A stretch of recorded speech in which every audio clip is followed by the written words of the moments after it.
Other than the milk, can you tell what our menu is for supper tonight? I bet you can. I'm getting my stove eye turned on. It's Tuesday about 2:50 in the afternoon. I'm getting ready to go watch the grandboys play ball, but I got to get supper ready for Mr. Buddy.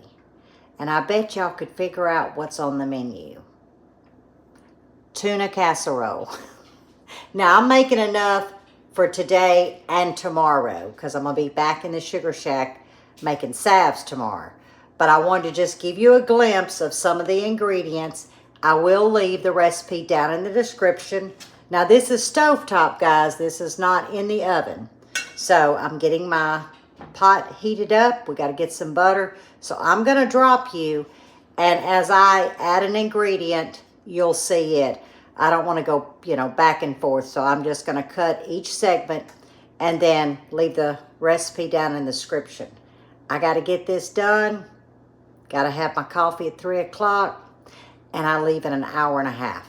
So, I can do it. I know I can do it. I'm putting 2 tablespoons of salted butter into my pot. We got to get it melting. And then we're going to saute some vegetables. I'm sitting on about a number 6. Yes, a number 6. You don't want your heat too high. So about a good medium. And 6 on my stove is a good medium.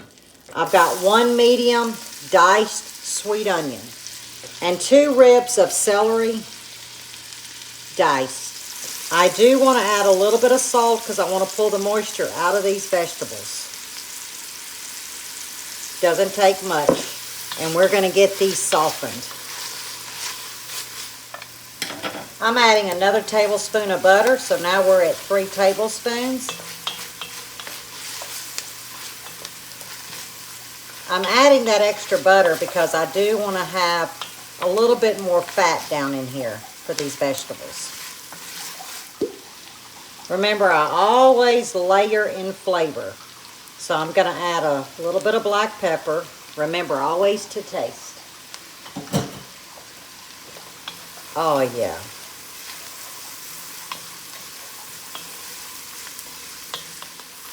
Now, I won't be using a lot of salt because the cheese that we're going to be using does have some salt. And also the chicken broth that I am using, that chicken base, it's salty as well.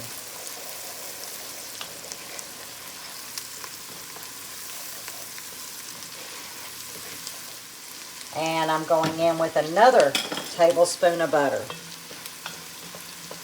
I'm constantly going to layer the fat.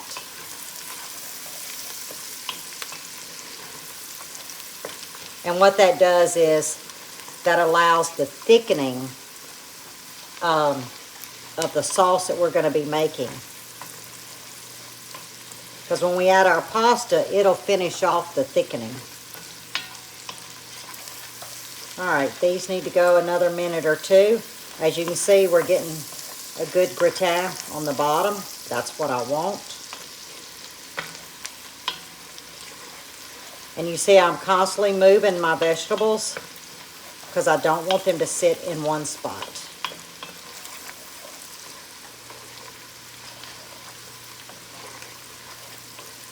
Because I'm trying to brown the butter, not burn the butter.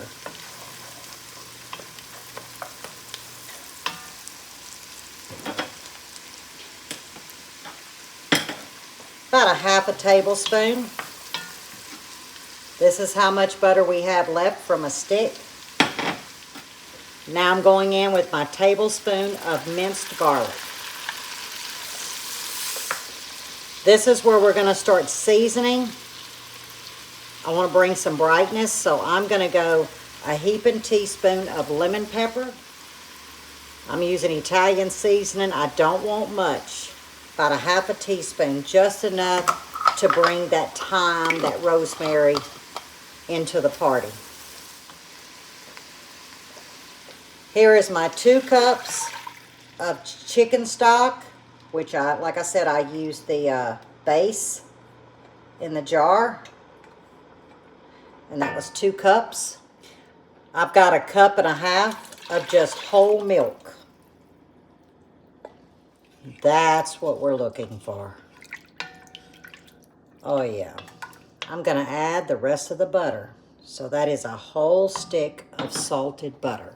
I have 3 cups of dry pasta. I'm using penne. You can use elbow, you can use shell, but you know we're a big fan of penne, and that was about 3 cups. And as soon as I bring it up to a slow simmer, I am going to turn the heat down and cook our pasta. This goes very fast, guys. Y'all, I forgot my red pepper flakes. This is optional, but it does give it a little bit of warmth. All right, come on up to a good simmer. Okay, can you see where it was coming up to a simmer? And that's what we want, because that pasta needs to cook about 15 minutes. So I'm sitting on a number 3.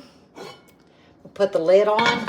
I'm gonna drink my coffee, and about every 5 minutes I'm gonna stir that pasta because we don't want it sticking. But as soon as that pasta gets al dente, right under fully cooked, couple of minutes shy of fully cooked, that's when we're gonna add the rest of our ingredients. Then that pasta will keep on cooking. But this pasta is gonna thicken this sauce up, so we're gonna lose some of the sauce. That's why towards the end, we're gonna bring back some half and half, or you can use heavy whipping cream, or you can use milk. I'm gonna choose to do the half and half just to bring that, you know, creaminess, that richness to it, because I'll also be adding some mascarpone cheese, which is like cream cheese. And because I had it, I'm choosing to use a little bit of it. It gives it that great creamy flavor. And then the cheese is what I already had, which is about 1 cup of white sharp cheddar and about 1/2 cup of mozzarella. I had just some blocks, some pieces. I chose to get it used up and not open up a whole new block of cheese. So really the cheese is of your choice, but that's what I'm using. So in the recipe, I will leave what I've used, but know that you do have the option to exchange to your cheese of choice. But if you can, stay away from the cheese in a bag. You know, it's got a plastic coating and I don't like it. Oh, hang on, I gotta show y'all this. All right, that's boiling too heavy, so I cut it down to a number 2 on my eye.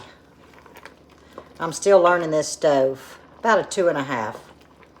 Let me see where I'm at. Okay, that's what you're wanting. A steady, just simmer. Okay, we're good. We'll be back in about 15 minutes. These have been going about 10 minutes, and I did pull out my spatula because I had a couple of noodles on the bottom, but you can see how creamy this is. Now, they are definitely al dente. They got a little bit longer to go, but like I said, once we start adding in all the other ingredients, they'll keep cooking. Now, this is about 2 heaping tablespoons of the mascarpone cheese, and I got a few little English peas, frozen English peas, stuck on the spoon. I'm gonna get all that goodness off. Okay, we're good. About 2 tablespoons. Now I have a solid cup of frozen peas and carrots going in. Now, because they're frozen, they are gonna cool down our pasta.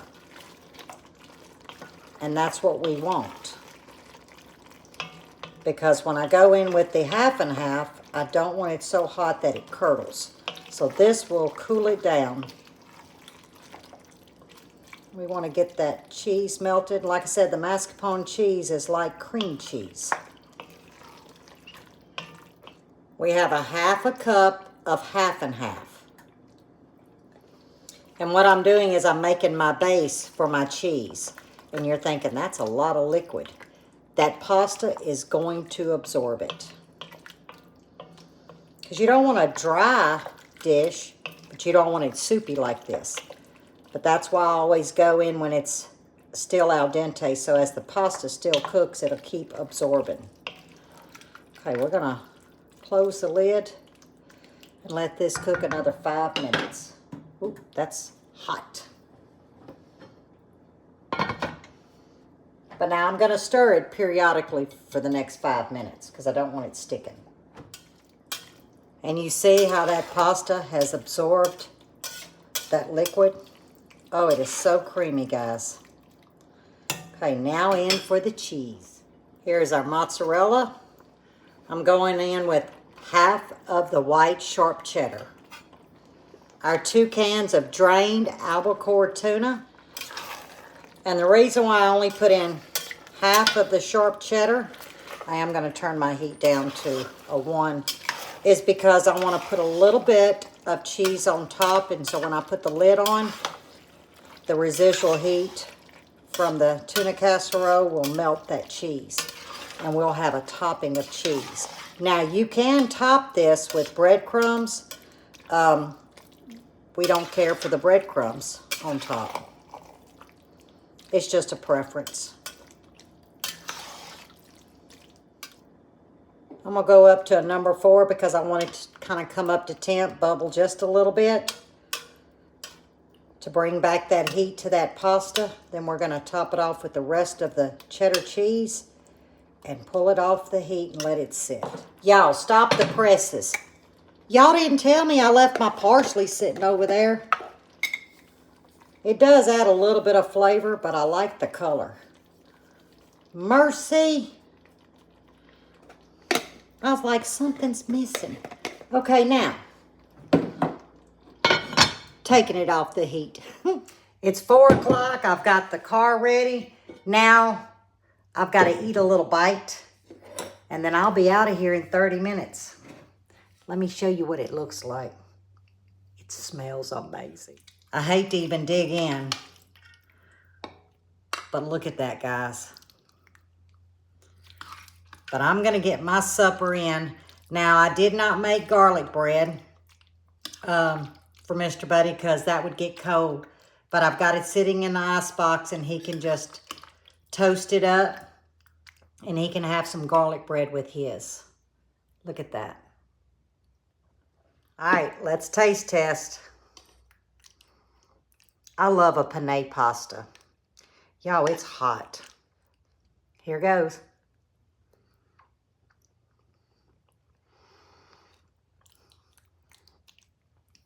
If you love tuna casserole, this is one to make.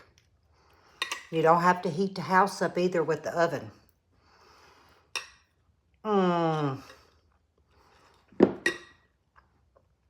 Y'all,